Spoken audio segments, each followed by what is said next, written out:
تیری حمد میں کیا کروں اے خدا، میرا علم کیا ہے میری فکر کیا، میں ہوں بے خبر میری فکر کیا، میں حادث ہوں اور ذات تیری قدیم، مکان ہے تیرا لا مکان ہے تیرا، زمین ہے تیری آسمان ہے تیرا، تجھی سے صبا ہے تجھی سے سموم، زمین پر ہے گل آسماں پر نجوم، ضیائے رخ زندگی تجھ سے ہے، جہاں بھی ہے رخشندگی تجھ سے ہے۔ السلام علیکم ورحمۃ اللہ وبرکاتہ۔ حضور سیدنا شیخ عبد القادر جیلانی۔ ایک روٹی اور آٹے کا تھیلا جو بن گیا سونے کا۔ آئیے سنتے ہیں اس بہت ہی خوبصورت اور دل نشیں واقعے کو۔ میں آپ سے گزارش کرتی ہوں کہ آپ ہمارے چینل سیدہ ٹی وی کو پہلا سبسکرائب کر کے بیل آئیکن کو ضرور دبائیے، آل نوٹیفیکیشن پر کلک کر دیں۔ اسلام کی حق بات سیدہ ٹی وی کے ساتھ۔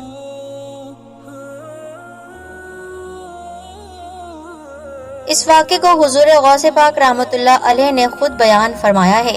آپ فرماتے ہیں، ایک بار کا ذکر ہے جب میں بغداد شریف میں تھا اور زمانہ طالب علمی میں تعلیم حاصل کر رہا تھا۔ یہ وہ زمانہ تھا جب میں اپنے گھر کو چھوڑ کر بغداد شریف آیا تھا۔ جو دینار میری والدہ ماجدہ نے مجھے دیے تھے وہ بھی اب ختم ہو چکے تھے، جس کی وجہ سے مجھے خاصی تنگ دستی اور آزمائش کا سامنا کرنا پڑا تھا، اور کئی روز تک مجھے کھانے کے لیے کچھ بھی نہ ملا۔ اب حال ایسا کہ کس کے آگے جا کر ہاتھ پھیلائیں؟ اللہ کے سوا کس سے مانگے؟ بھیک تو صرف اسی کے در سے ملتی ہے۔ مجھے شرم آتی تھی کہ میں کسی سے کچھ کہوں، یا کسی کو یہ بھی کہوں کہ مجھے بھوک لگی ہے یا مجھے کھانے کے لیے کچھ دے دو۔ اگر اس ویرانے سے جنگل سے کچھ مل جاتا تو یہ تو اللہ تعالیٰ کی جانب سے ہے، لیکن کسی انسان کے آگے آ کر شرم سے سر جھکانا یہ منظور نہیں تھا۔ اور قرض تو میں لینا ہی نہیں چاہتا تھا کہ قرض لوں اور کسی سے کہوں کہ مجھے کچھ کھانے کو دے دو، لیکن کیا کریں، اس ویرانے اس جنگل میں کچھ بھی نہیں مل رہا تھا۔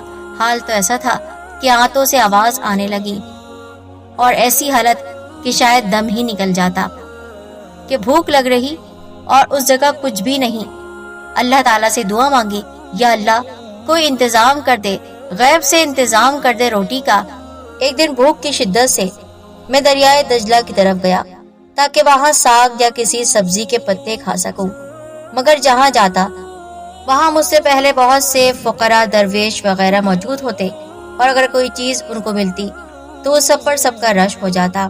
میں شہر لوٹ آیا کہ وہاں کوئی چیز تلاش کروں، لیکن وہاں بھی کچھ نہیں ملا۔ پھر آخر میں بھوک سے نڈھال ہو کر مسجد کے کونے میں بیٹھ گیا اور اللہ کا ذکر کرتا رہا۔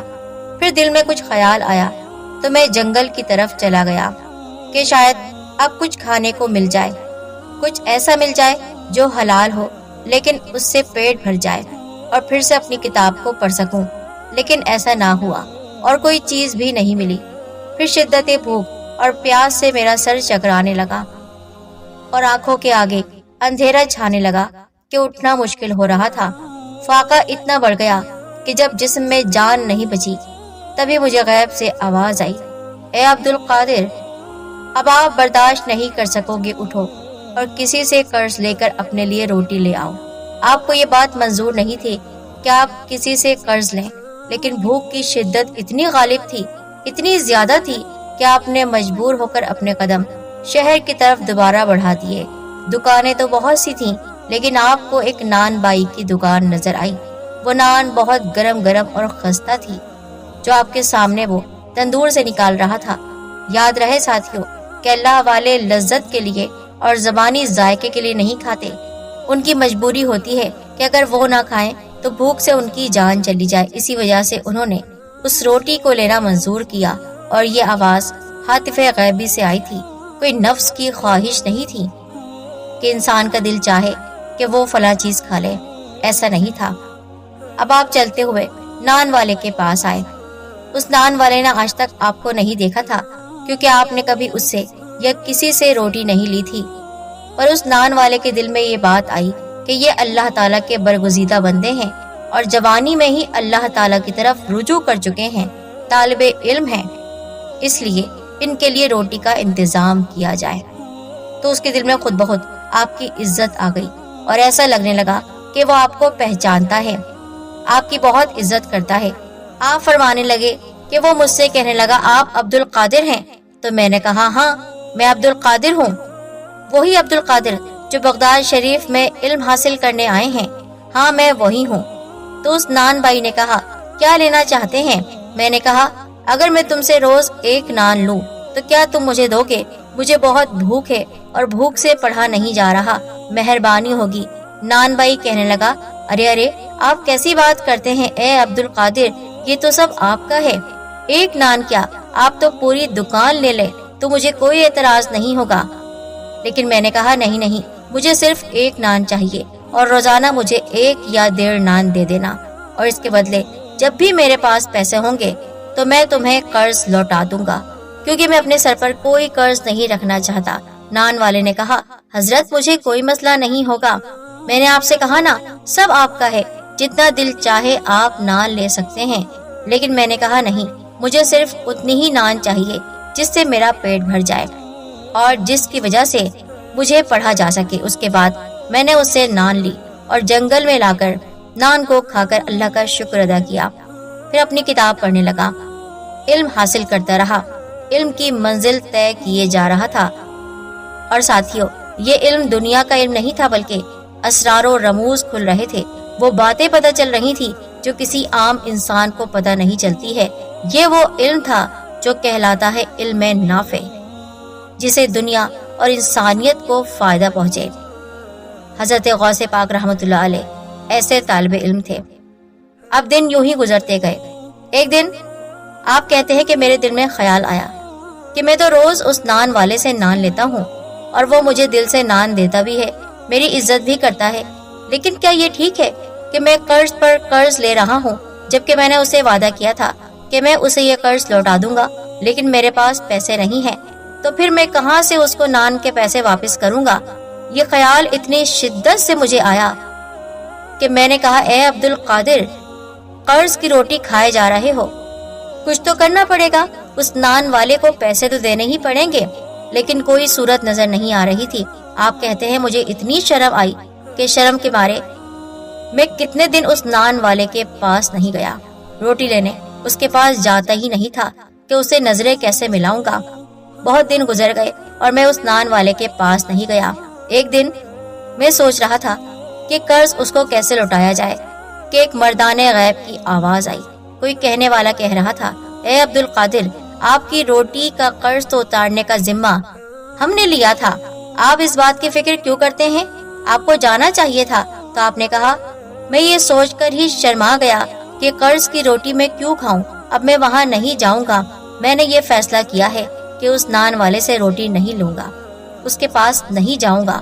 فوراً غیب سے آواز آئی اے عبد القادر جیلانی رحمۃ اللہ علیہ، قرض کی ادائیگی کرنے تو جانا ہی پڑے گا، اللہ تعالیٰ آپ کو بہت چاہتا ہے اور آپ پر کسی کا کوئی قرض نہیں ہے، آپ اس کی فکر نہ کریں، آپ کے قرض کو لوٹانے کی ذمہ داری اللہ رب کریم نے خود لی ہے، جو تمام خزانوں کا مالک ہے، جو بادشاہوں کا بادشاہ ہے، آپ کی ذمہ داری تو اس کے ہاتھ میں ہے، آپ کیوں فکر کرتے ہیں؟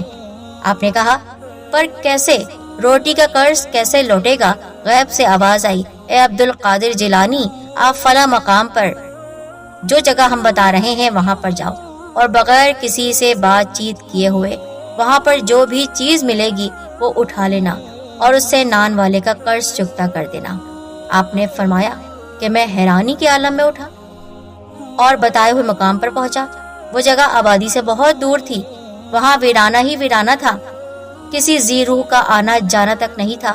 میں نے دیکھا دور ایک تھیلا چمک رہا ہے، اس تھیلے کے پاس گیا، کھول کر دیکھا تو وہ آٹے کا تھیلا تھا، اور کوئی معمولی آٹا نہیں تھا بلکہ لگ رہا تھا کہ تازہ آٹا گرما گرم پیس کر تھیلے میں بھرا گیا ہے۔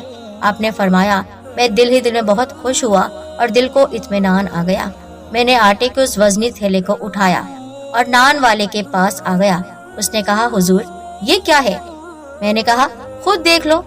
اب وہ بھی اسے آٹے کا تھیلا ہی سمجھ رہا تھا، پر جیسے ہی اس نے آٹے کے تھیلے کا منہ کھولا تو مارے حیرت کی اس کی چیخ نکل گئی، وہ پریشان ہو گیا، کہنے لگا یہ کیا ہے؟ میں نے کہا کیا دیکھا تم نے؟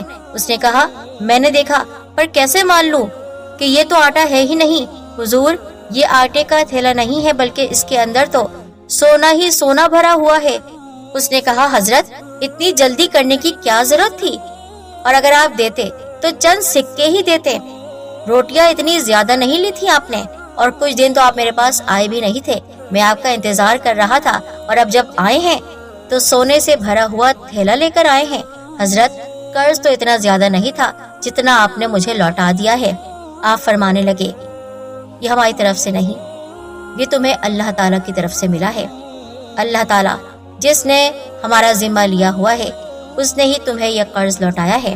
اور پھر جس کا قرض اللہ تعالیٰ اتارے تو اس کے پاس تو بے حساب ہی رزق ہوگا نا, اس کے پاس تو بے حساب دولت ہوگی. وہ نان والا آپ کا عقیدت مند بن گیا. وہ نہیں جانتا تھا کہ طالب علم کون تھے.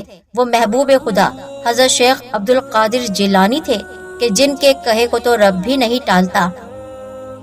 جنہوں نے کہا کہ مجھے قرض لوٹانا ہے, تو رب نے آسمان جنت سے اس نان بائی کے لیے سونے کا تھیلا بھیج دیا, جس سے اس کی دکان دن دگنی رات چگنی ترقی کرنے لگی. اور پھر اس کی دکان سے کبھی روٹیاں بننا ختم نہ ہوئی. اور حضور غوث العظم رحمۃ اللہ علیہ بھی جو شرمسار تھے, ان کی شرمندگی بھی ختم ہو گئی. سبحان اللہ. یہ بات ہے حضرت شیخ عبد القادر جیلانی رحمۃ اللہ علیہ کی, کہ اللہ تعالیٰ خود آپ پر مہربان ہے, اور آپ دل میں صرف سوچتے ہیں اللہ تعالیٰ وہ پورا کر دیتا ہے. اور یہ مرتبہ ایسے ہی حاصل نہیں ہوا, بلکہ ساتھیوں یہ بات ذہن نشین کر لیں کہ حضور سیدنا غوث العظم رحمۃ اللہ علیہ صرف ولایت میں غوث العظم نہیں تھے, بلکہ آپ علم میں بھی غوث العظم تھے. اگر آپ کے علمی مقام کے پیش نظر آپ کو لقب دینا چاہیں تو آپ امام اکبر تھے. آپ جلیل القدر مفسر تھے, امام فقہ بھی تھے, اپنے دور کے جلیل القدر بڑے بڑے استادوں کے استاد تھے. آپ وہ سب آپ کے شاگرد تھے. آپ استادوں کے ایسے استاد کہ آپ نے علم الحدیث, علم تفسیر, علم عقیدہ, علم فقہ, تصوف, معرفت, فنی علوم, فتویٰ, اور جتنے بھی علوم ہیں اس دنیا میں, جتنا بھی علم ہے, حضور غوث پاک رحمت اللہ علیہ کی بارگاہ میں وہ علم جھکتا ہے اور کہتا ہے کہ میں آپ کے پاس آنا چاہتا ہوں حضور سیدنا غوث العظم رحمت اللہ علیہ. آپ کیا میری تلاش میں نکلیں گے؟ میں خود چل کر آپ کے دربار میں آتا ہوں. اور آپ اپنے درس میں 13 علوم کا درس دیتے, اور 90 سال کی عمر تک, یعنی زندگی کے آخری لمحے تک طلباء کو, شاگردوں کو پڑھاتے رہے.